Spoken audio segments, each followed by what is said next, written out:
Ating mga sangkap, mayroong tayong repolyo, carrot, green beans, ang ating Baguio beans, sibuyas, bawang, at luya. At ang ating pangtimpla, mayroon tayong paminta, asin at Maggi cubes or chicken cubes. Maglagay tayo ng mantika sa ating kawali. Ilagay natin yung ating luya.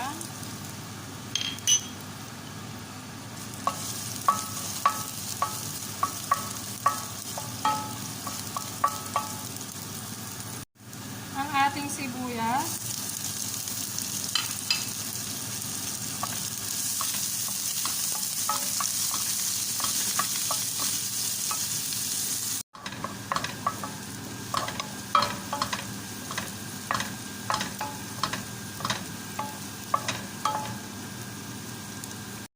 Isunod natin yung ating bawang.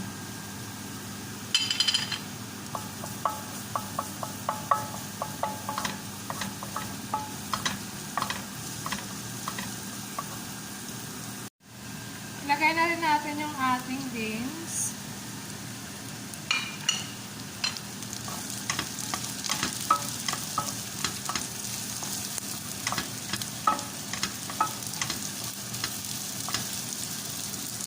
Ang ating carrots.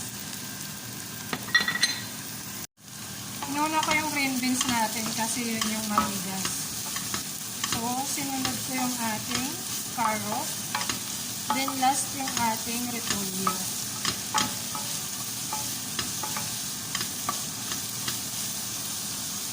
Sunod naman natin yung ating cabbage.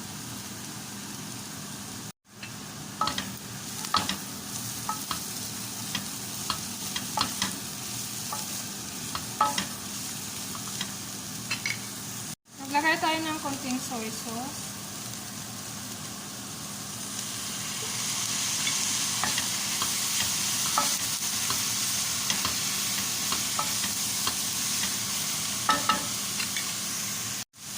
Ang ating chicken cubes.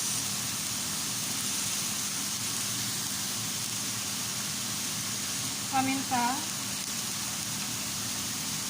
At lagyan natin ng konting tubig. Konti lang guys.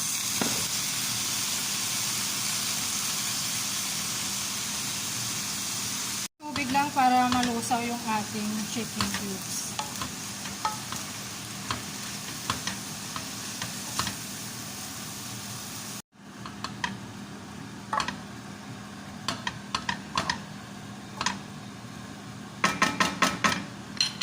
So yun guys, luto na. Palalamigin lang natin para mabalot na natin.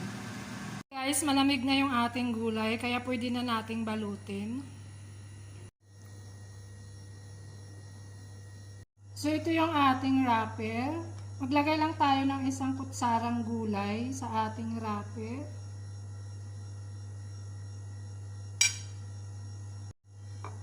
Then babalutin na natin. Isisilb lang natin kaliwa at kanan. Then pagulungin natin. At lalagyan natin ng pangdikit. So ang gamit ko ay harina. Nilagyan ko lang ng ng konting tubig. So ganito lang guys.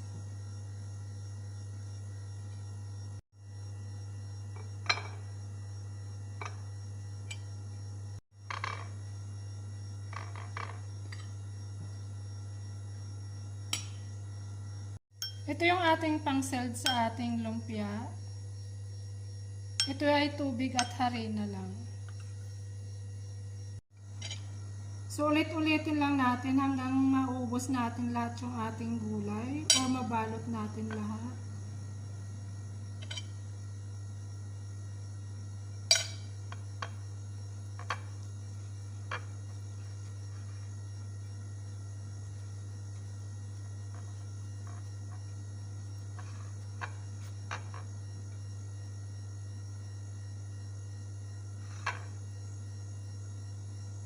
So, ayan guys, natapos na natin balutin yung ating lumpia. So, ready nang iprito.